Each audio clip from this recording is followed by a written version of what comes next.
Ake sibingelele Nkosi yami. Sibingelele Nkosi yami, sibingelele abaphilayo. Sibingelele nabangasekho emhlabeni. Sibingelele umhlaba wonke. Sibingelele odokotela, amanesi, othishela, wonke uhlobo nomkhandlu nakho konke emhlabeni jikelele.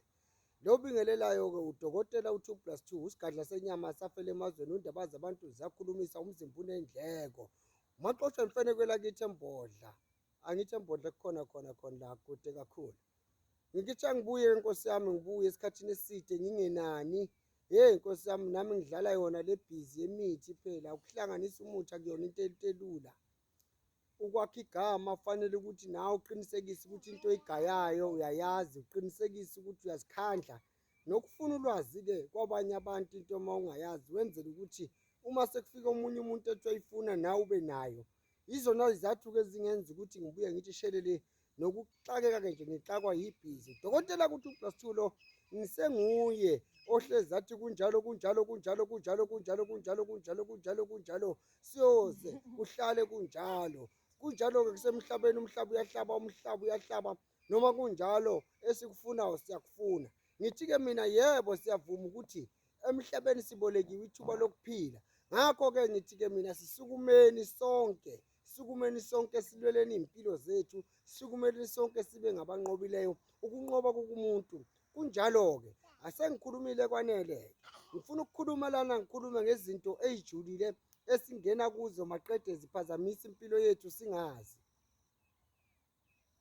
Kunezinto la emhlabeni esingena kuzo singazi ukuthi ukungena kwethu kuzo sesimoshe impilo yethu uqobo.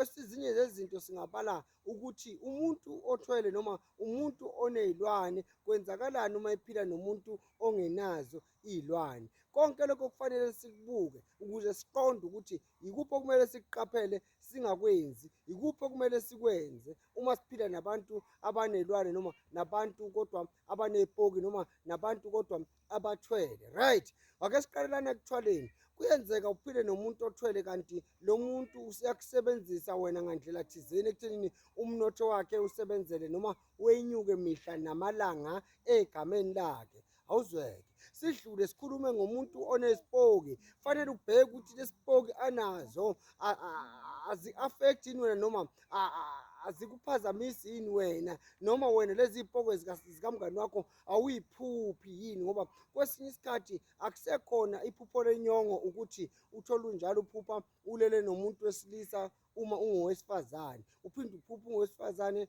ulele nentombi enhle. Okunye lokho kuyaye kwenziwe yini, uthole ukuthi okunye nawe kade ukhendla kwabanye odokotela abaningi. Manje odokotela inkinga yabo abanye bazi abakwazi ukurabha izingcabo egazini lakho. Wena wagcatshwa abantu abadlula ku-more than 5. Manje lento mayihlangana nalo muthi uyayidala into enzima, uyayidala ikopakopa, uyayidala inhlupheko. Right? Senza kanjani ukuze siphume lapho-ke? Into eyayisize kakhulu ukuthi umuntu akaqaphele ukwenza kwakhe. Uma iqaphela ukwenza kwakhe kuyomsiza ukuthi ngaso sonke isikhathi into ayenzayo ibe nequality, into ayenzayo ibonakale ngempela imsiza, ngoba ayikho into emnandi njengokuthi sonke empilweni sisizakale. Siyaphila nje, siyanithanda bakithi kakhulu. Akekho umuntu engamthandi mina kulo mhlaba kaNkulunkulu, futhi ngiyacela ukuthi sengathi sonke singaba nokubekezela nothando ukuze sifike la sifisa ukuya khona.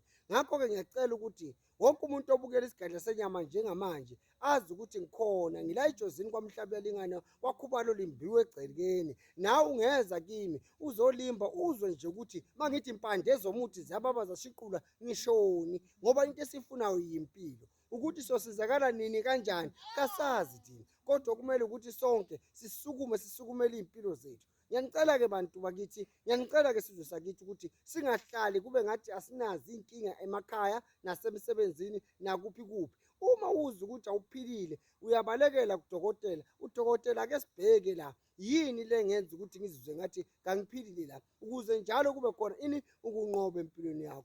Ayikho into emnandi njengokuthi sihlezi sijabule. Yebo, angeke sajabula ngokufana, kodwa ayikho into emnandi njengokuthi kube khona imizi yokuthula, kube khona injabulo empilweni. Ngiyanicela-ke sizwe sakithi ukuthi maningifuna nisize ngaso sonke isikhathi, ningifonele ngo-3 to 6 ntambama, ningifonele ngo-3 early in the morning to 6 ntambama bese sengivalile njalo. Ngiyatholakala-ke mina Nkosi yami, ngiyabasiza engibasizayo Nkosi yami, kodwa angikwazi ukusiza umuntu ekude. Ngiyaye ngithi umuntu akasondele kimi, uma isondela kimi bese sihlala phansi sibheke inkinga yakhe, bese ngimnika umuthi othi thile, ngoba umuthi ukhona la ekhaya, nawe ufakazi, nawe ufakazi. Inkinga yakho ukuthi uthanda izinto ey'nkulu, uma sekufanele singene ey'ntweni ey'nkulu uyazisaba.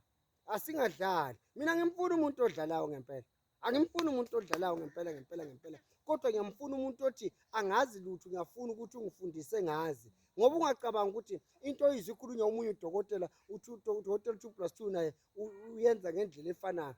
Cha, empilweni kukhona ubuhle, kukhona ububi, kodwa nokunqoba kukhona egazini. Ngiyacela-ke basizwe sakithi ukuthi nihlale nazi udokotela 2+2 kwamhlaba uyalingana, kwakhubalo lembiwe egcekeni ukhona. Yiso lesi sigadla senyama esafela emazweni. Undaba zabantu ziyakhulumisa phela, uma kukhuluma kwahlula iphoyisa. Ngiyini-ke mina kukhuluma kwahlula umuntu womthetho? Ngiyakuthanda-ke nawe nedatha lakho Nkosi yami, nokungiseka nokungilandela. Kuyobe kushubile, ngiyobe ngikhuluma ngezinto ey'julile kulamalanga, ngiyobe ngikhuluma ngezinto ey'thusa abantu, ngiyobe ngikhulumisa kohlanya, ngiyobe ngigeqa amagula, ngiyobe ngikhuluma ingonyuluka, ngiyobe ngikhuluma ngokolwazi lwami. Bengilokhu ngithi thasi kancane, ngibuye ngihloniphe isizwe, ngibuye ngithi thasi kancane, ngiphinde ngihloniphe umhlaba, ngoba kokunye uthi uyakhuluma kanti usuyona ungazi. Nala sengikhulume khona kwakubi komunye. Inhloso enkulu namhlanje kukubingelela ukuthi isimo sakho lesobhekane naso namhlanje ngeke sihlale sinje, sizoguquka, sizoshintsha,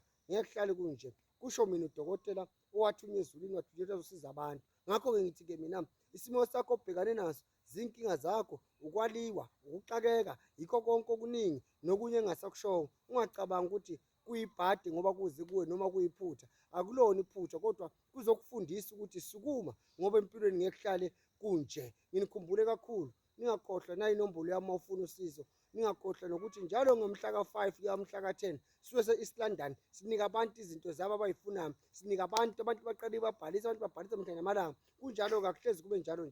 Nayi inombolo yami yocingo ofisa ukukhuluma nami 072 737 8514. Siyabonga Nkosi yami, ngisasekhona. Ngiyabonga.